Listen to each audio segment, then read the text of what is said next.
Assalamualaikum warahmatullahi wabarakatuh.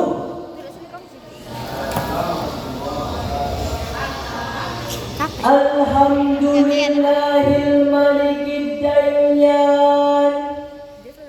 Wassalatu wassalamu ala sayyidi waladi adnan.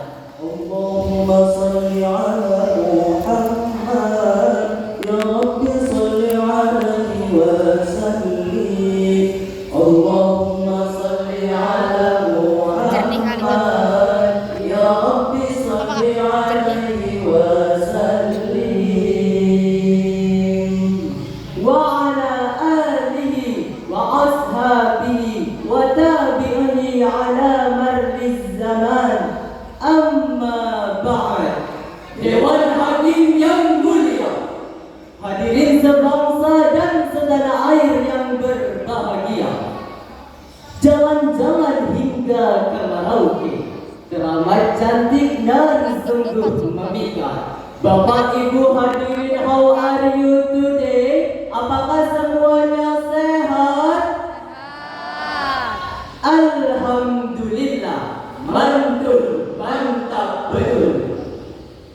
Hadirin, penghargaan dan perlindungan harkat dan martabat adalah nilai yang wajib dirasakan bagi setiap insan masyarakat di Indonesia, sebagaimana yang termuat dalam asas kemanusiaan pada butir kedua Pancasila, kemanusiaan yang adil dan beradab.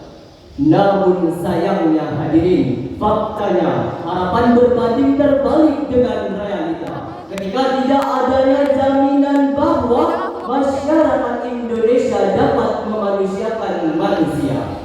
United Nations International Children Emergency Fund atau yang biasa kita sebut dengan UNICEF menyatakan bahwa saat ini perundungan atau bully telah menjadi isu global yang terjadi di berbagai belahan dunia, termasuk Indonesia.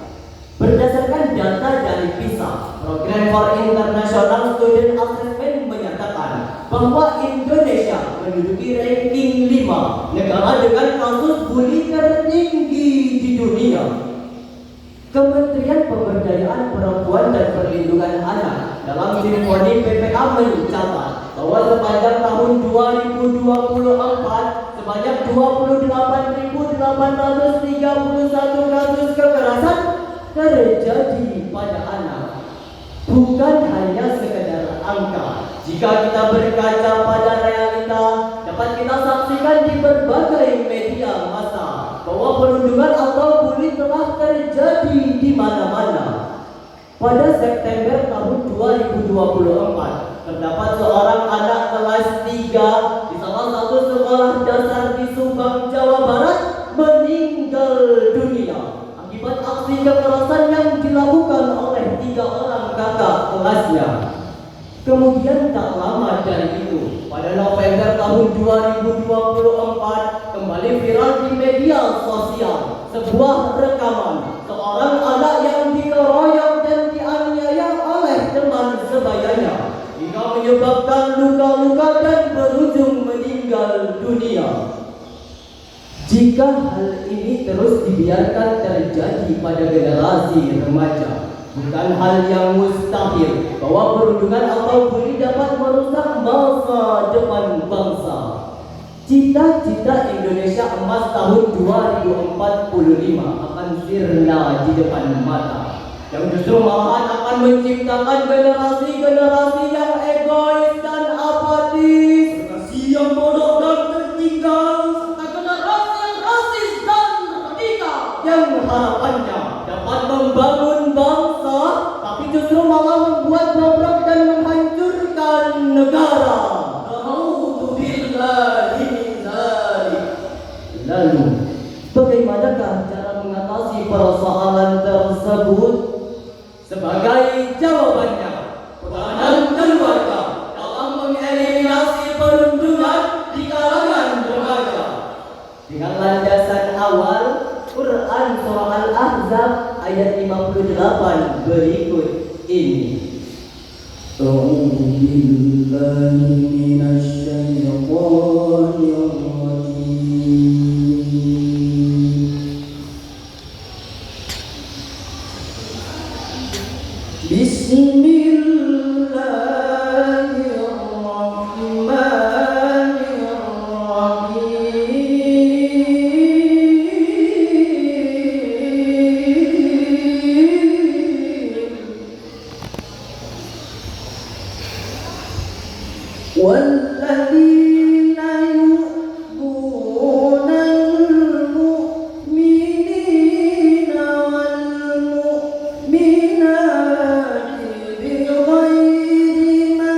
Maha Pengasih lagi Maha Penyayang,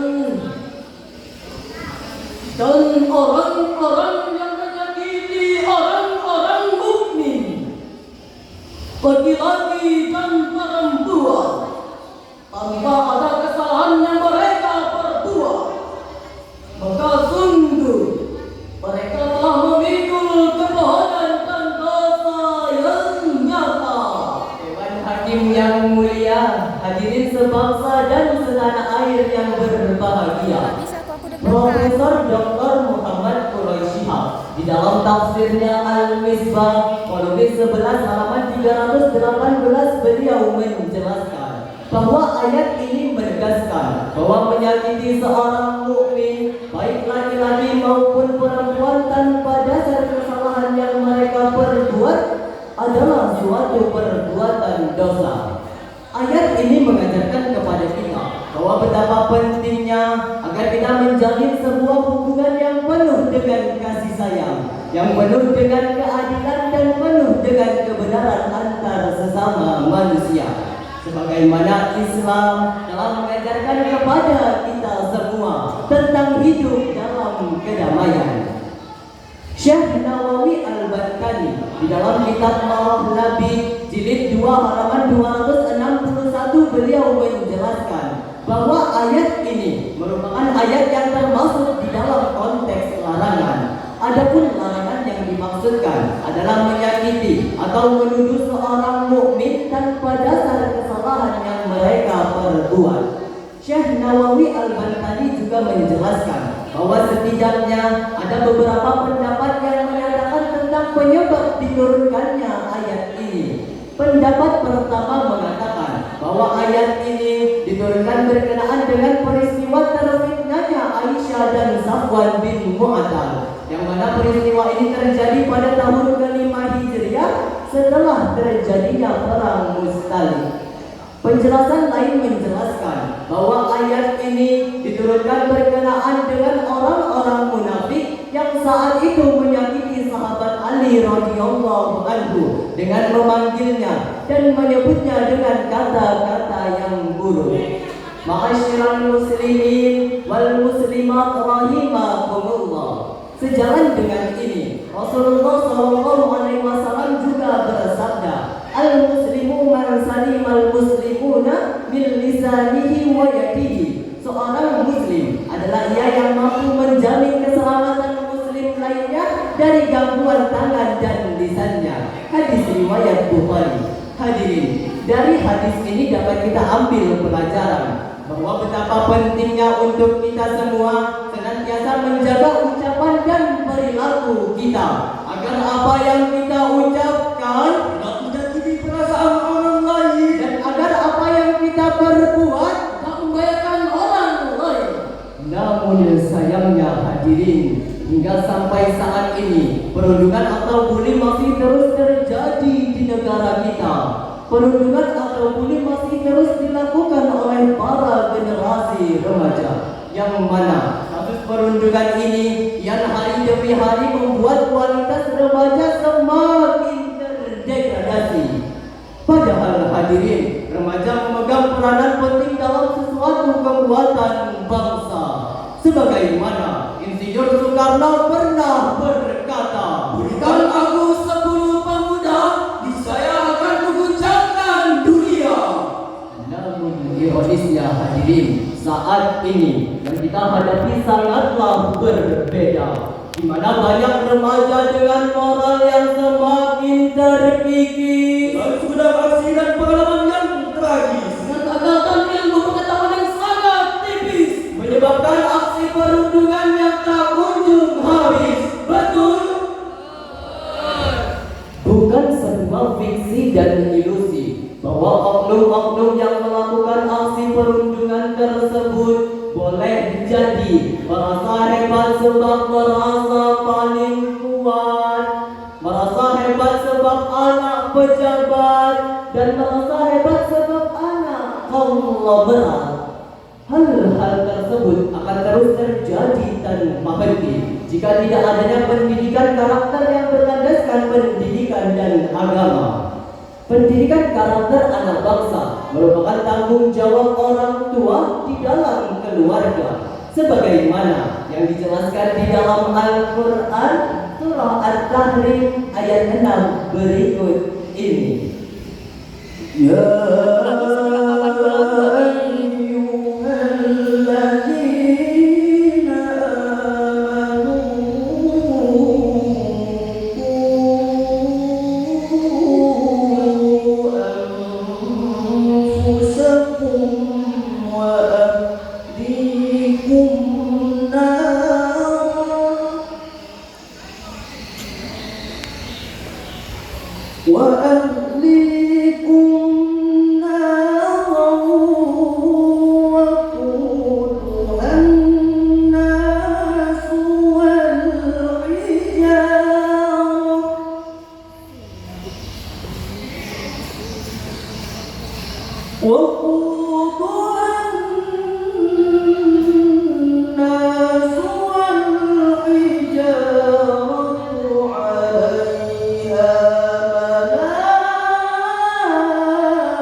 Meskipun secara redaksional ayat ini tertuju pada ayah, namun pada hakikatnya pendidikan anak merupakan tanggung jawab orang tua di dalam keluarga.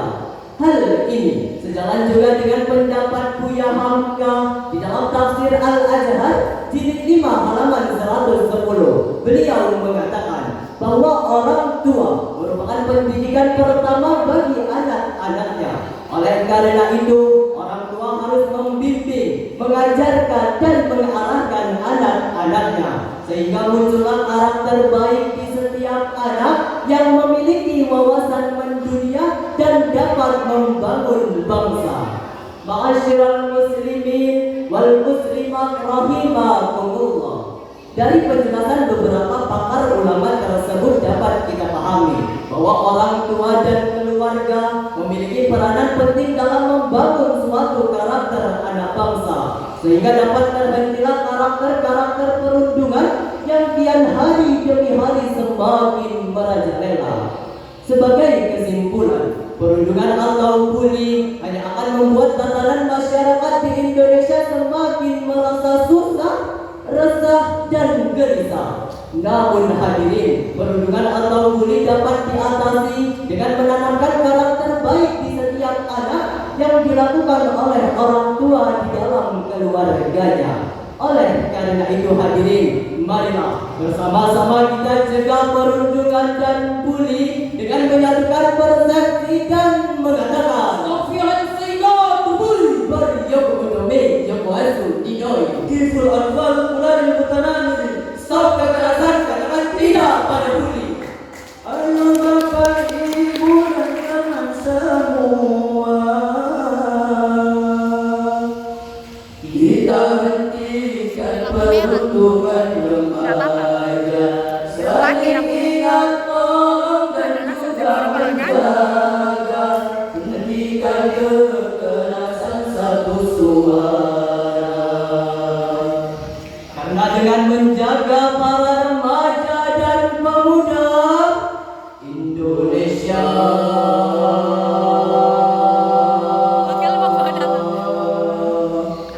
pasti jaya. Allahu Akbar. Demikianlah cahaya yang dapat kami sampaikan. Lebih dan kurang kami mohon maaf kepada Allah, kami mohon ampun.